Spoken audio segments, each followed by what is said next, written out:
はあ、今日も先の見えない捜査とつまらない連中の相手ばかり。こんなことをやってる場合じゃねえってのによ。せっかくこんな非日常な環境にいるんだ。もっと燃える何かがあってもいいはずだろ。それならばこの私に少々付き合ってみないか。その声はまさか。おはよう良平くん、今日も美しい朝だね。まあ肝心の朝日が見えていないが、日輪の上を行く私の美しさで皆を照らしてみせるぞ。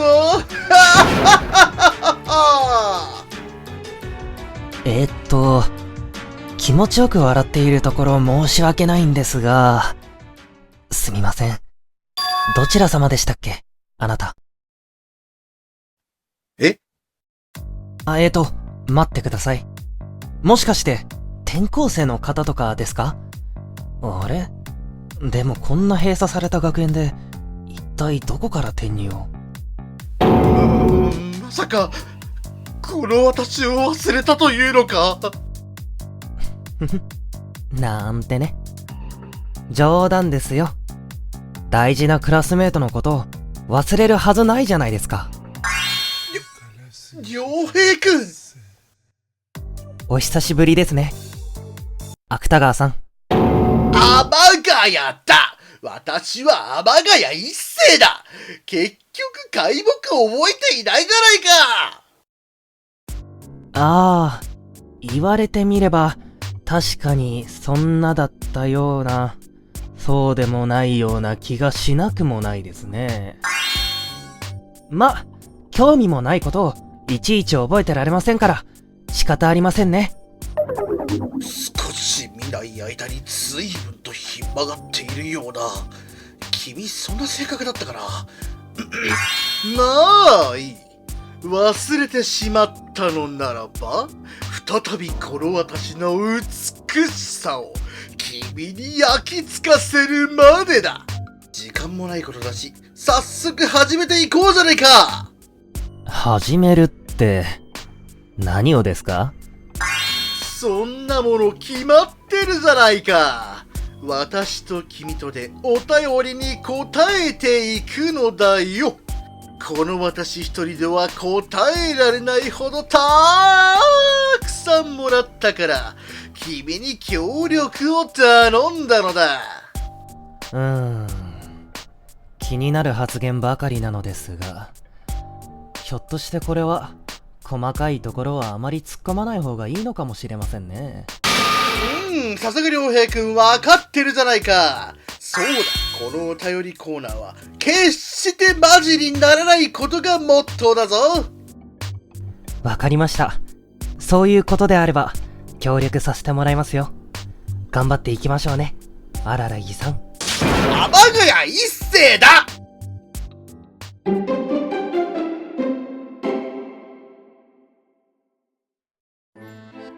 ろ良平くん、この栄えある1通目のお便りはこの私に向けてのものだぞ。まあ当然といったところだから。へえ、それは良かったですね。どうでも。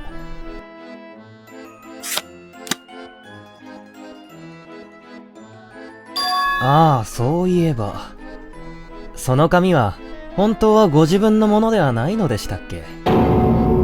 その言い方はある種の誤解を招きかねないからやめたまえ。私は普段から演じる役を徹底的に追求するため、内面でなく外見までも役になりきることにしているのだ。だからこの髪型もいわゆるウィッグというものなのだよ。それじゃあ今回はたまたまそのような格好だったというだけで、また違った格好をされることもあるんですか、ズラガヤさん。君、わざとやっているだろう。しかしその通りだ。流浪する侍や西方の信心深い修道士なんかを演じた時は苦労したものだよ。特に記憶をなくした少女を演じた時は本当に苦労したな。少女ですか？なんせ記憶をなくしているのだからな。何を聞かれても覚えていないとしか言えなかったのだよ。確かにそこも気になるところですが、少女というのは、いえ、多種多様な役を演じてらっしゃるのですね。あなたが今演じている役が比較的コミュニケーションの取れるものだったという事実が一番の驚きですが。よーくわかってるじゃないか、良平くん。私の演技は伊達ではないからな。褒めてねえんだよ、クソ役者が。このお便りはどうやら君宛てのもののようだぞ。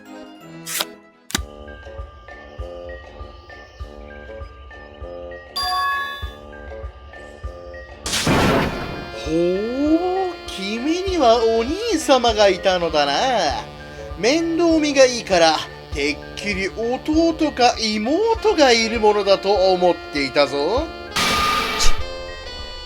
あんなやつ、兄貴なんて大層なものじゃないですよ。おや、そんな言い方をしてはダメだぞ、良平くん。私には兄弟や姉妹がいないからあまり深くはわからないか。いや、本当に実の兄じゃありませんから。そうなのか？ええ、僕には親戚の警察官の方がいるんですが、みゆきはその家の一人息子ですから。そういえば初めて挨拶を交わした時に親戚がどうとかそんなことを言っていたな。へえ、よく覚えてるんですね。見直しましたよ、アブリル・ラビーンさん。私は我が家一世だ。もはや誰なんだそれは。まあそういうわけで、僕は少々事情があってそこの親戚の家で暮らしてるんですが、そこにあいつが勝手に兄貴面してきたってだけですよ。事情を話すと説明が面倒だから、普段は兄弟だってことにしてますけどね。なるほど、そういうことだったのか。随分と面倒見がいい人なのだな。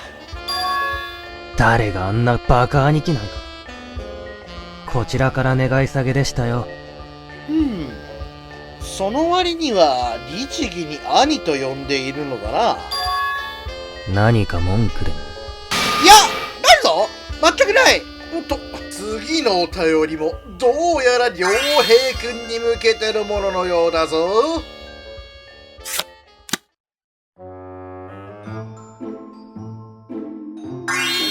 なんだ、そんなことですか。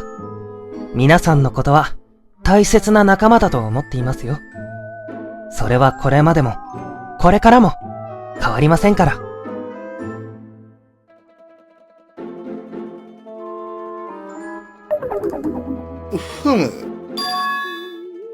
それだけかね？ええ。なんと淡白な返事。いつもの良平くんであればもっと丁寧に対応してくれたものだというのに、本当に今日は一体どうしたというのだ。お腹でも痛いのかな？全部聞こえてるんですけど。しかし、今回私には良平くんをお便りコーナーの担当パートナーとして選んだ責任が重大にある。今日はしっかりと美しくフォローに回ろうではないか。不調なパートナーのためには3歩下がって支えることもいとわないとは、なんと優しい私。最高だな。良平くん、君、さては友達いないだろう。はぁ？何言ってるんですか？っていうか、今のどこがフォローなんですか？コミュニケーションって言葉の意味、ちゃんと知ってますか？友人がいないのはどう考えてもあなたの方じゃないですか。僕は少なくとも天の川さんの15倍はいますから。天ヶ谷だ。それに残念だったな、良平くん。私には友人などいないから15倍したところで、やっぱり君も私と同じ友人0人だ。うわぁ、自分で言ってて悲しくないんですかそれ。はあ、付き合ってられないですよもう。次行きますからね。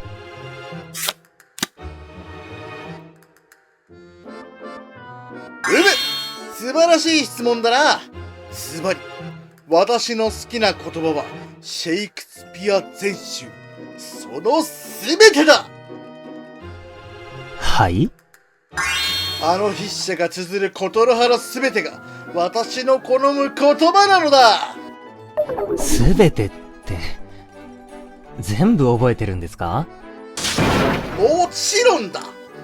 オセロやリア王から始まり、喜劇であるカラ騒ぎやかの最後の作品のテンペストまで、この私の頭の中には全てのセリフととがきが収まっているのだ。そんなまさか。いや、あなたであればありえない話ではないのかもしれませんね。でもすみませんが、あまりにも膨大すぎるので、もう少し範囲を狭めてもらってもいいですか？できれば5文字以内で。狭めるとなると難しい。四大悲劇は外せないだろう。しかしベニスの商人やジョン・ウォーも外せない作品だ。その中でもあの金貸しの言葉って5文字だと？いくら私が美しくスマートだからといって無茶ぶりはどうかと思うぞ。そういう君こそ答えられるのかね、5文字以内で。完全懲悪。負けた。そういえば言葉で思い出しましたが、上田さんが何やらコソコソと書いていたメモを少し拝借してきたんですよね。なんだか花言葉についてのものだったみたいですが。ほほう、それは気になるな。何々？この花は忘れなぐさというそうだ。とても小さく米粒ほどの可愛らしい花を咲かすらしいぞ。忘れなぐさの花言葉はその名の通り、私を忘れないでという意味と真実の愛という言葉があるそうだ。そういえばドナウ川の秘伝伝説などが有名じゃないか。若い騎士が恋人のために花を摘もうとするが、川の流れに飲まれてしまい死んでしまう悲しい話だ。騎士は最後の力を尽くして恋人に花を託すことができるが、私を忘れるなという言葉を残して死んでしまうのだよ。その時に託された花がこの忘れなぐさというわけなのだ。清楚で可憐だがどこか切なさを秘めている。私とまた違った美しさのある花じゃないか。こちらの花はどうやらリンドウという花のようですね。古くから各地で薬として使われてきた素晴らしい花ですね。薬の部分になる根はかなり苦く、リンドウという名はどうやらこの苦味が由来してのものだそうです。病気に打ち勝てる効能があることからエアミグサという別名もあるようですね。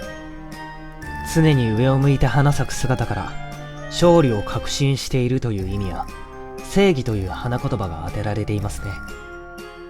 一方で群生することなく孤独に花を咲かせる習性もあることから、寂しい愛情や悲しむあなたが好きという言葉もあるようですね。人に役立つ姿と同時に歪んだ一面もあるとは、なかなか難しい花もあるのですね。ところでなぜ金次君はこのようなメモを？俺専用の特別コーナーを作るんだとかなんとか言っていたので、気になってお借りしてみたんですよね。なるほど。私が美しく読み上げたことで金次君もきっと喜んでいるだろう。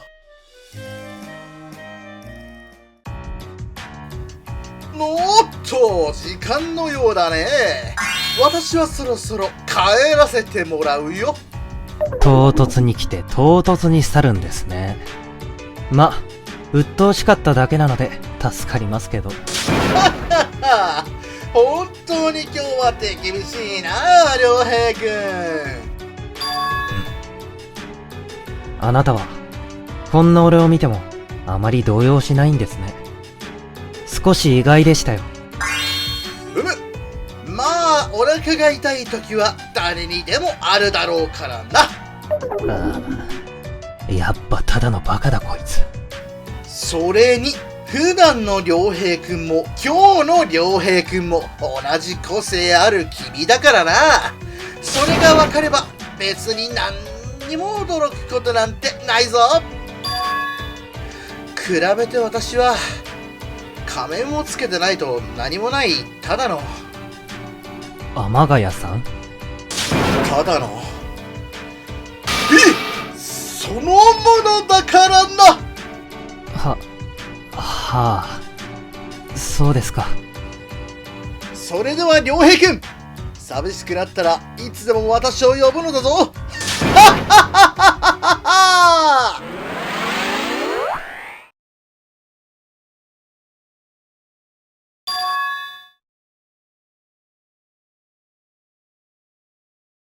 いかがだったでしょうか。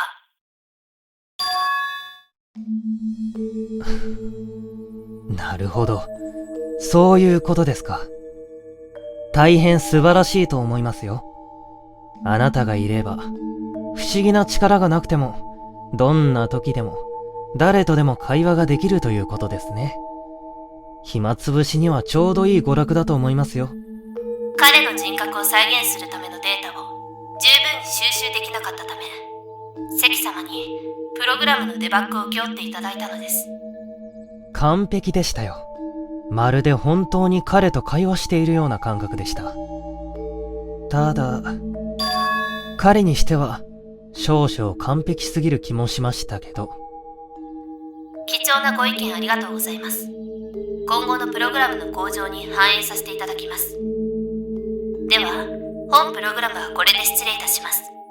引き続きこの学園生活をお楽しみくださいませ。生徒のデータを集めて人格を再構築して一体何するつもりなんだか。まあどうでもいいか。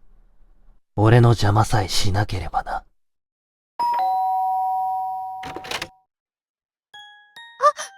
良平くん、おはよう。よかった。待ってても全然来ないから心配したんだよ。すみません。起こしに来てくださったんですね。ありがとうございます。それじゃあ今日も調査を始めましょうか。頑張ろうね。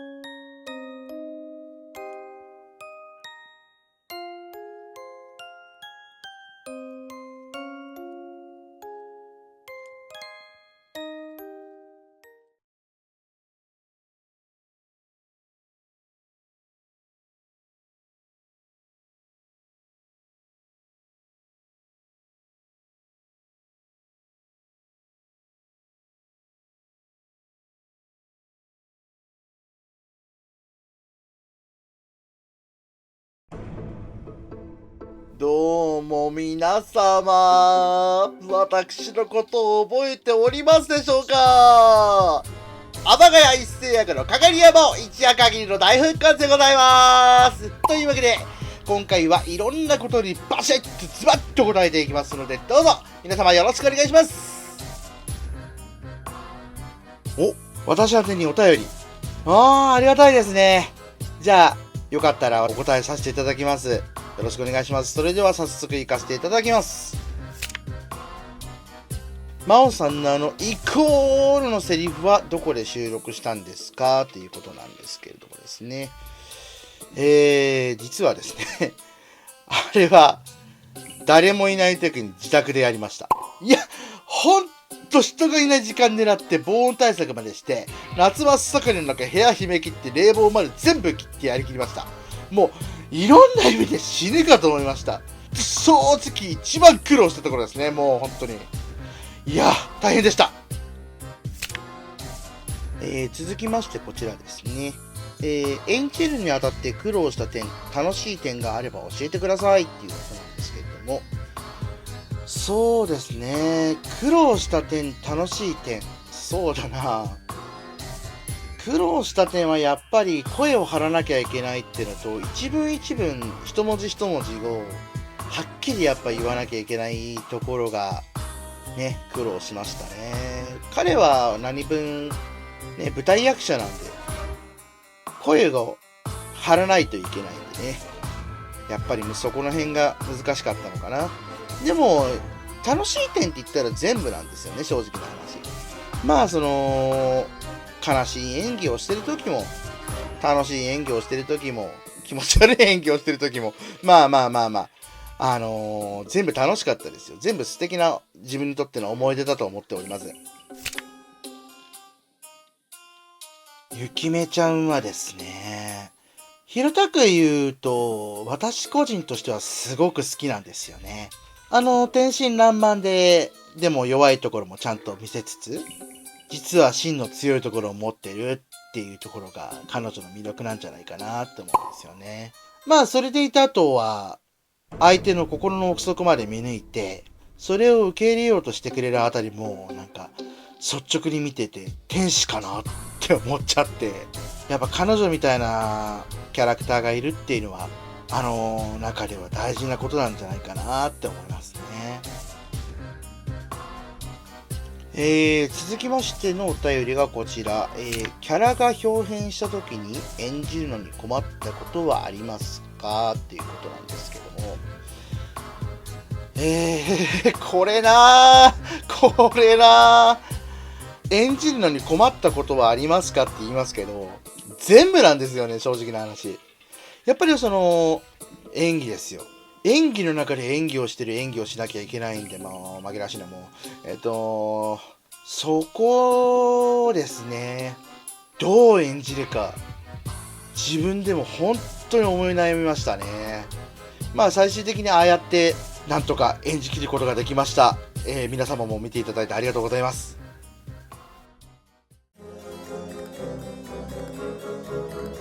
というわけで、ここまで視聴者の皆様からのお便りにあれやこれやと答えてきたわけですが、残念ながらね、お時間の方が迫ってまいりましたので、これにて私はドローンとさせていただきます。が、ご安心ください。皆様、まだ終わってないですよ。私の次に控えますお方は、ギリギリ見張り役の穂高さんでございます。しっかりと穂高さんに引き継いでね、私は草葉の陰でバシコリと見守らせていただくことにいたします。それでは皆様、またいつかお会いしましょう。かがりやまおでした。穂高さん、よろしくお願いします。はい。ありがとうございます。ギリギリ見張る CV 担当の穂高と申します。好きなものは麺類、嫌いなものはしなしなになったもやしです。はい。よろしくお願いします。はい。2章を終えての感想ということでですね。2章はいろいろね、ありましたね。2章は、みはるちゃんが退場っていうのは以前から、伺ってたんですけれども、まあだからこそより一層思い入れ深い章になったなっていう風に個人的には感じてますね。何はともあれ、みはるちゃんを演じきることができてよかったなって思います。あと純粋にめちゃくちゃ面白いですもんね、PA。3章もすごく気になります。はい。めちゃくちゃ楽しみにしてます。ファンです。はい、わかりました。それでは早速質問の方に移っていこうと思います。17歳さんからいただいた質問です。穂高さんに質問です。最新パートのお芝居、心打たれました。あのシーンを収録する際に苦労したことや悩んだこと、工夫したことなどってありますかということで、最新パートはですね、やっぱりみはるちゃんの出番が最後だということで、もう、今まで気合を入れてなかったかって言われるとそんなことはないんですけれども、最後だからこそもう全力を尽くそうと思って私なりに頑張ったパートというかお芝居ですね。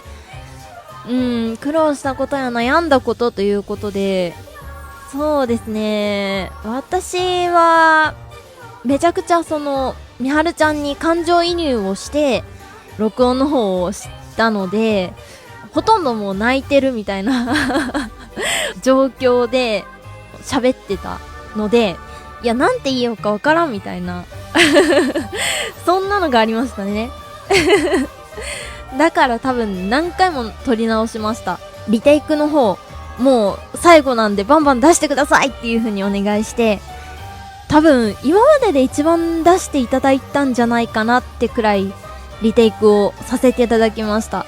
もう大変お世話になりました助かりました。本当に楽しかったです。全部悩んだこと、私は死にかけたことがないので、なんか本当にこれでいいのかなっていう不安はありましたけど、動画が出た時にコメントを拝見してすごく温かくて嬉しかったですね関われてよかったなって思います。続いての質問です。はい、いえさんからいただきました。ありがとうございます穂高さんにお聞きします。ストーリーを通してキリギリみはるちゃんについての穂高さんなりの考え、結論をお聞かせくださいということで、みはるちゃんはとにかくまっすぐな子だなっていう風にずーっと思ってて、なんていうか自分を偽らないというか、なんかそういう子だなっていう風に感じましたね。最後の終わり方もそうですけど、自分が悪い子になることによって好きな人からもみんなからも嫌われようとしてるのにっていう葛藤もある中で悪い子を全うしてってこう苦しい展開のオンパレードだったじゃないですか、2章は。だから最後のみはるちゃんの表情が笑顔だったっていうのがその彼女の人生を表してるのかなっていう風に、なんか何言いたいのかわからなくなってきましたけど思いますね。とにかくまっすぐで明るくて可愛くて、多分こんな状況じゃなかったらすごく高校生らしい女の子だったんじゃないかなって思います。ハッピーエンドではなかったですけど、それこそみはるちゃんの言ってた幸せな結末っていう一般的な人が示す幸せな結末ではなかったですけど、あの状況におけるみはるちゃんにとってはわりかし幸せだったのかな。幸せでも幸せにしてあげたかったですね、私がはい、続いての質問です。ハイメさんからいただきました。みはるちゃんが実際にいたら友達になりたいですか、それとも恋人になりたいですかということで、私はですね、もう恋人になりたいですね。というかもうなんか結婚したいな。みはるちゃん結婚してくれ。なんか今回はりょうへいくんのことを好きになってしまったからね、いろいろあったじゃないですかねだから私のことを好きになってくれればもう何も心配いらないよっていう、私のこと好きになってくれなくても私がみはるちゃんのこと好きだからずっとずっと支えるよっていうね、この重い愛がありますけどね、こんな結末にはならなかったと思う。私のことを好きになってくれたら、友情でもいいから好きになってくれたらこんな結末にはならなかったと思います。嫌だって言われたら友達になりたいですね。みはるちゃん次第ですね、そこはおせおせでいきますけど。続いての質問です。しなしなになったもやしの入った麺は好きですかということで、こちらね、一番最初の自己紹介でも言わさせていただいたやつなんですけど、以前撮った AC の中で、面白いことを言う流れみたいなのがあった時にもう何にも思い浮かばなくて鳥やんけと思って、どうしようって思ってなんどうしようって、全然面白くないって思いながら言ったのが、好きなものは麺で、嫌いなものがしなしなになったもやしっていうワードだったんですけど、やっぱり私の麺が好きな気持ちはすごく大きいので、しなしなになったもやしが入ったところで、その麺への好きな気持ちは覆らないので、好きですね。しなしなになったもやしの入った麺は好きです。はい。続いての質問です。ほだかさん質問です。TA の生徒の中で友達になってみたい人を男女一人ずつ教えてくださいということでですね。これは私はみはるちゃんは、恋人になりたいというか結婚したいっていうことで除外させていただいて、その中でですけど、男の子はポインくんかな？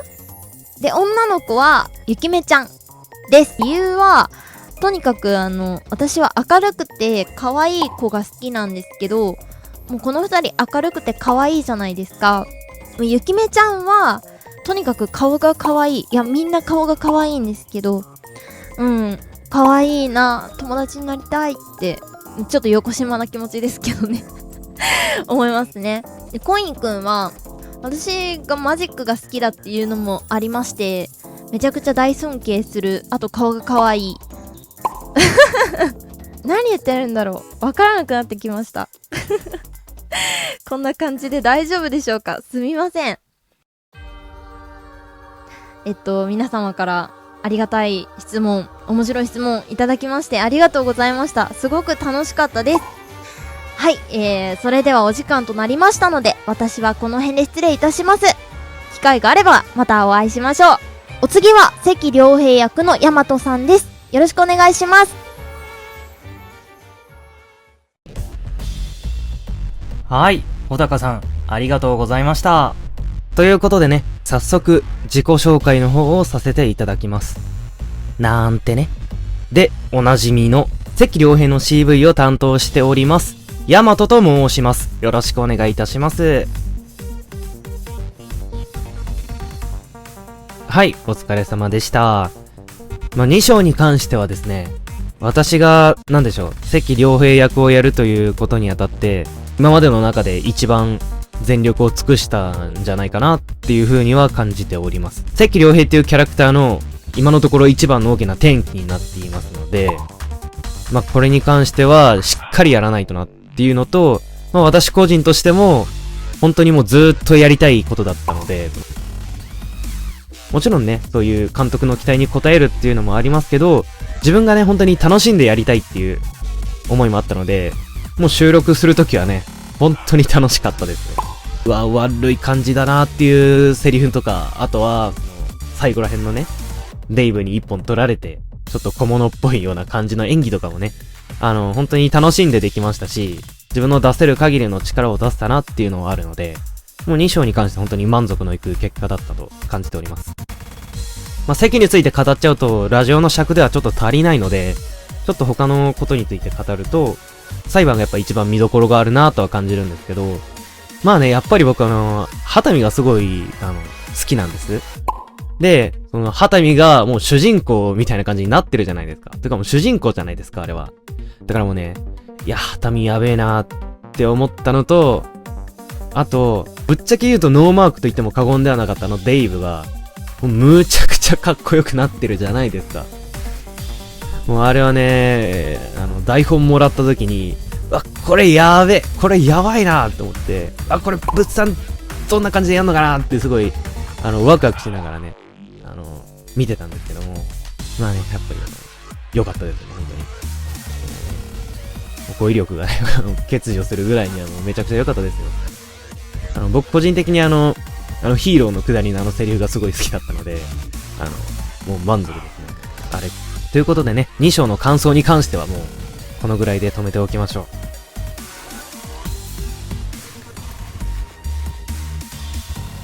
う。はい、わかりました。ということで、早速ですが、質問の方を読ませていただきます。まずね、最初の質問。犬はお好きですか？嫌いですか？それとも猫派ですか？ということで、こちら匿名の方からいただきました。私はですね、どこぞのクソ警官と違って、犬は大好きですね。昔ゴールデンレトリバー大きいの飼ってて、その子がね、すごくね、人慣れしてて、めちゃくちゃ可愛かったんですよね。もう、お座り、お手、おかわりとかも言ったら全然やりますし、もうね、すごい可愛かったんですよ。ただ、ちょっと今は僕、猫を2匹飼ってるんで、ちょっとどっちかっていうと猫派かなっていうところもあるんです。ただもう本当に、動物結構全般的に好きなので、ちょっと選べないところもありますね。では次の質問。動画の中で一番気合を入れて演技された場面はどこでしょうか？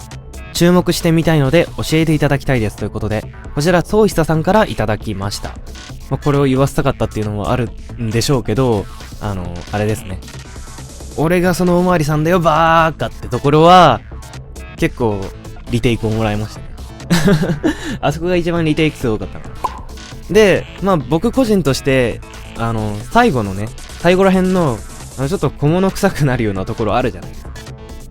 あそこは、正直に言うと、最初に台本もらった時は、あんな感じに演技するつもりはなくて、もうちょっと、逆ギレ気味じゃないんですけど、そういう感じでね、前のキャラを保ったままやろうかな、みたいな感じで思ってたんですけど、いざ演技を始めると、ちょっとね、熱が乗っちゃって、なんかああいう風になっちゃったんですよ。で、イメージと違うけど、でも面白かったし、これはこれでいいかなと思って監督に渡したら、監督も同じことを思ってて、でも面白いからこれでいいですっていう風で、その音源をね、採用されたんです。だからそこもね、本当にある意味では、1、2を争うぐらい気合を入れたのかなっていう感じですね。では次の質問。自分のキャラクターの好きなところはどこですかということで、ネザーランド敷島さんからいただきました。クソったれなところが好きかなっていうのはありますよね。仲間ですよね、みたいなこと言っときながら、なんかもう平然と利用して、自分の正義のために仲間を利用するっていう、ああいうクソったれなところがね、憎めないな。でも、ぶっ飛ばすぞ、みたいな。みはるちゃんの件を許さねえぞ、みたいな。てめえ未来英語呪ってやるからな、みたいな。そういう軽口叩けるような、そういうね、いじりやすいところも僕は好きですよ。では次の質問。オーディションの裏話を聞きたいです。なぜそのキャラクターに応募しようと思ったのですかということで、こちら匿名の方からいただきました。実は僕、関良平一人を応募したわけではなく、ほとんど全キャラクターかな。男性キャラクターほぼ全部応募したんです。ただ、僕関西圏の人間ではなくて、関西弁は喋れないなと思って、アルマダだけは応募してないですけど、多分、アルマダ以外は全部やったのかな。コインくんもちょっとやってないかもしれないですけど、他のキャラは全部やりました。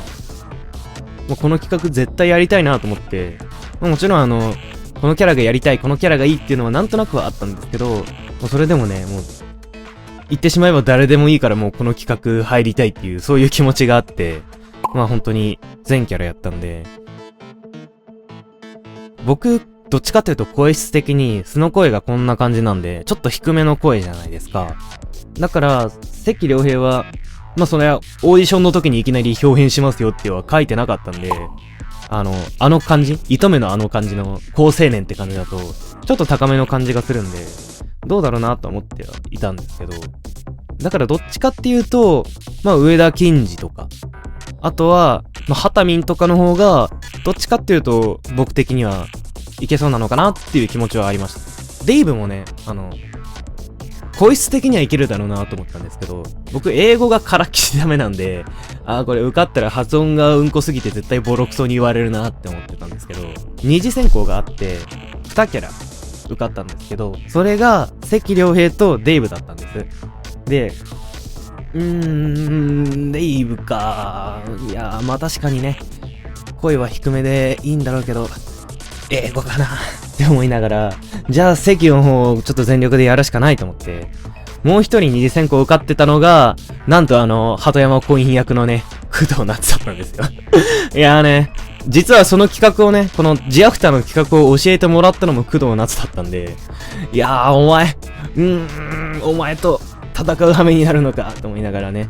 でもね、ちょっとお前頑張って、鳩山の方受かるよとね、内心思いながら、関の方をやってて、で、そしたらね、関の方が受かったので、よかったな、と思って、まあ今に至るわけなんですけど、まあこれもちょっとした裏話なんですけど、後から監督にちょっと聞いてみたら、監督以外の制作陣の方は、関良平は、僕じゃなくて工藤夏の方が合ってるんじゃないかっていう、そういう意見が出てたらしくて、ただ監督のね、ご意向で、僕が関良平の方がいい、言ってくださった結果、まあ今に至るわけなんですけど、まあね、なんだろう。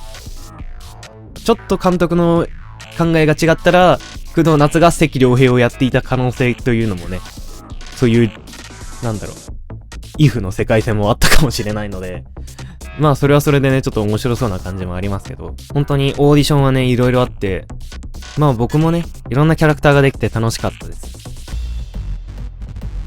ということでね、ちょっと長くなりましたが、この辺で、ラジオの方をね、ちょっと今日カミカミだな。この辺でね、ラジオの方を切らせていただきます。